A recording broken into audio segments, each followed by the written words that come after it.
देखो कि तेरा प्यार था, कर नहीं सकता था कोई, कर नहीं सकता था कोई, आप भूले प्यार की। और कर आए कन्हैया देखी सूरत यार की।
सुदामा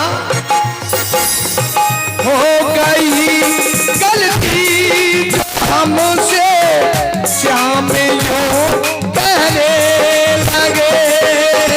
हो गई गलती क्या मुझसे, श्याम यूं कहने लगे। कहाँ छुपे अब तक की सुदामा, कहाँ छुपे अब तक की सुदामा, तुमने बहुत आवाज़ की। कहाँ छुपे अब तक सुदामा, तुमने बहुत आवाज़ की। छोड़ कर आए कन्हैया देखी सूरत यार हो।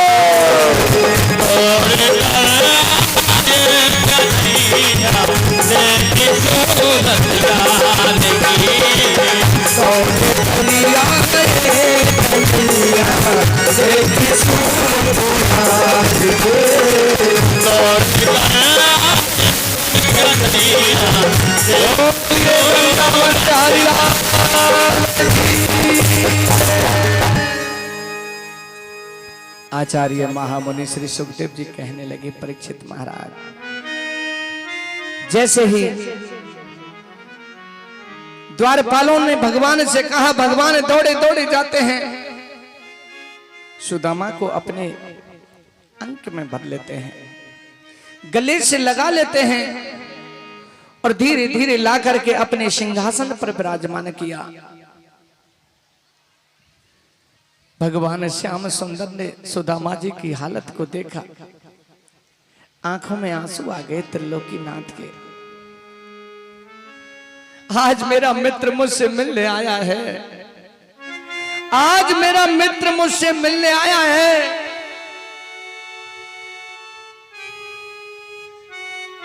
मुझे इनके चरण धोने चाहिए। धन्य है वो सुदामा, आज त्रिलोकीनाथ भक्त सुदामा के चरणों को धो रहे हैं। पानी की परात को मंगवाया और पैर के नीचे रखा। हे मेरे भक्तगणों, आज श्याम सुंदर की आंखों से इतने जल बहे, इतने आंसू बहे, पानी की जरूरत ना पड़ी, अपने अश्रु जल से ही पैरों को धो डाला। सुदामा, तुम्हारे पैरों में बीमारियां फट रही हैं, कितना दुख पाया है रे।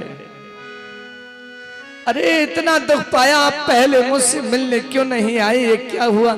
सुदामा मन ही मन में विचार कर रहा है, मन ही मन में कह रहा है, खुद ही दुख दे रहा है और खुद ही पछता रहा है।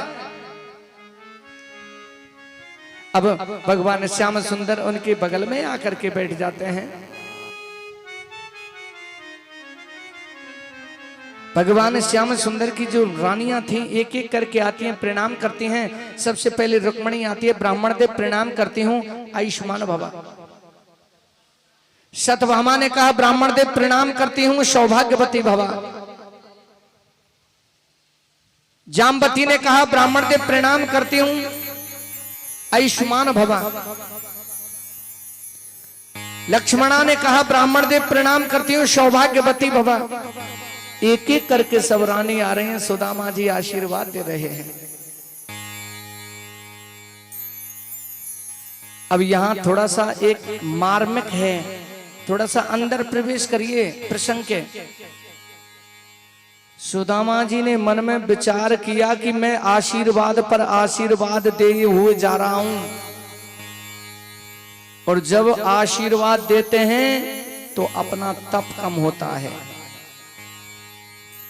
आशीर्वाद देते हैं तो तप कम होता है और तेज कम होता है। तेज कब बनता है? जब आदमी तप करता है, और तप कब करता है? जब भक्ति मार्ग में प्रवेश करता है। मेरा तो जितना तप था वो आशीर्वाद में ही चला जाएगा। कोई किसी के चरण स्पर्श करता है तो आशीर्वाद तो देना पड़ता ही है साहब। अब यहां थोड़ा सा हास्य भाव है। भैया कृष्ण, हाँ, ये जो रानियां नमन करने आ रही हैं ये तुम्हारी ही हैं या सबरी द्वारका की औरत आ रही हैं? नहीं भैया, ये तो मेरी है। तुम्हारी हैं? और कितनी शेष हैं? क्या भाई आई कितनी सी हैं? क्यों? कितनी रानियां हैं कि 16,108 तुम्हारे? ब्याह करके लाए हो कि कहूं तो भगा के लाए हो भाई? ना ना ना ना, ब्याह करके लाया हूं, प्रमाण है। मन में विचार किया कि 16,108 रानियां प्रणाम करने आएंगे। अगर 5-5 मिनटों लगी तो मुंह पे तो खड़ोना हो जाएगा। कन्हैया, आज श्याम सुंदर ने अपनी रानियों की तरफ से, अपनी द्वारका की तरफ से अपने सर को नवा दिया। सुदामा जी के लिए नहीं नवाया था, भक्त ने भगवान के लिए सर को नवा दिया। सुदामा जी ने आशीर्वाद दिया और अपने सिंहासन पर बैठे। अब तो कन्हैया कहने लगे, सुदामा तुम्हारा विवाह हो गया? हाँ भैया हो गया। तो भाभी को कहा नाम है? सुशीला है। सुशीला है? ओहो कितना प्यारा नाम है। तो भैया एक बात बताओ, तुम्हारो विवाह भयो जब तुमने मुझे निमंत्रण नहीं दियो? सुदामा जी मन में विचार करने लगे, कहने लगे चलो भैया मेरो विवाह भयो जब तो मैंने निमंत्रण ना दियो। अब तुम्हारे तो 16,108 विवाह हुए, तुमने तुमको 16,108 कार्ड पहुंचाए ना? तुम्हारे कितने निमंत्रण पत्र पहुंचे मेरे पास? ए भैया एक बात बताओ, भाभी ने कितना अच्छा नाम है, कितना प्यारो नाम है, प्यारी भाभी है, मुझे सौगात का भेजिए बताना। सुदामा जी कहने लगे देख तो सही, या बात है जरूर पूछेगो, सब रानी के आगे पूछेगो, मेरी हंसी करावेगो। कृष्ण, हाँ तुम्हें ध्यान है जब हम छोटे से थे ना तो हम गुरुजी के यहाँ आश्रम में गए और गुरु माता ने लकड़ियों के लिए भेज दिया? हाँ मुझे ध्यान है, हम लकड़ियों के लिए गए थे, तुम्हें भूख लगाई थी, पर यो बताओ भाभी ने कहा भेजो? यह बात है ना भूल लगो, यह जरूर केगो। ओ भैया तुम्हें ध्यान है कि हम जब हम आश्रम में आ रहे थे? हाँ मुझे ध्यान है। और मन में विचार किया सुदामा उसी गलती का फल तो तू आज तक पा रहा है और उसी गलती को फिर कर रहा है। वही छुपाव उस दिन किया था और वही छुपाव आज करना चाह रहा है। ए भैया बता भाभी ने कहा भेजो है? अब जैसे सुदामा जी को हाथ ऊपर भयो और टप्पा से चावल की पोटली नीचे गिर गई। श्याम सुंदर ने पोटली को उठाया, खोल के देखो, आहा मेरी भाभी ने कहा प्यारी सौगात भेजी है। एक मुट्ठी चावल लिए और ग्रहण कर गए, जय श्री कृष्ण। दूसरी मुट्ठी चावल लिए और ग्रहण कर गई, जय श्री कृष्ण।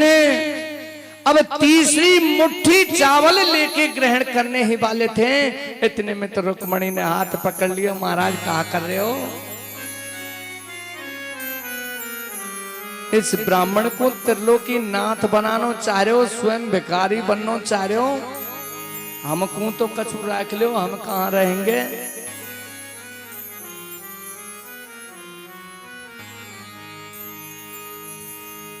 आज भगवान श्याम सुंदर सुदामा जी की मनोकामनाओं को पूर्ण कर रहे हैं। कुछ दिन रुके, सुदामा जी ने कहा भैया अब मैं चलूं? हाँ भाई जाना तो पड़ेगा।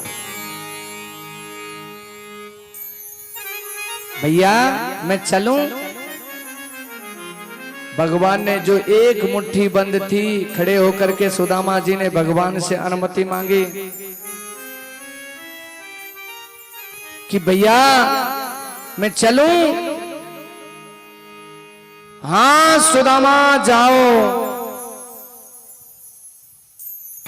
सुदामा जी ने पुनः कहा कि भैया मैं चलूं, दोनों मुट्ठियों को खोल दिया कि हाँ सुदामा जाओ।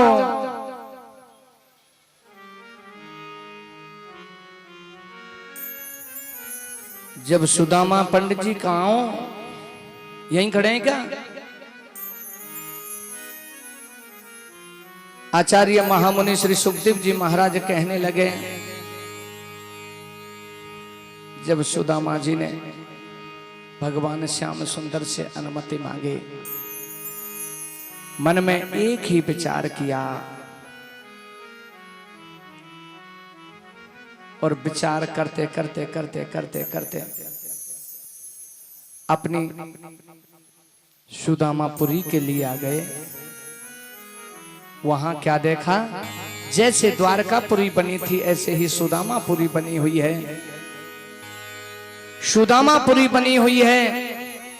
महलों को देखा, सुशीला को देखा, सब कुछ सुशीला को त्याग करके और सुदामा जी नाचते गाते हुए भक्ति के लिए वन में चले गए। अब थोड़ा सा प्रसंग पर गौर करेंगे। इस प्रसंग से हमें क्या शिक्षा मिलती है? इस प्रसंग से हमें शिक्षा मिलती है,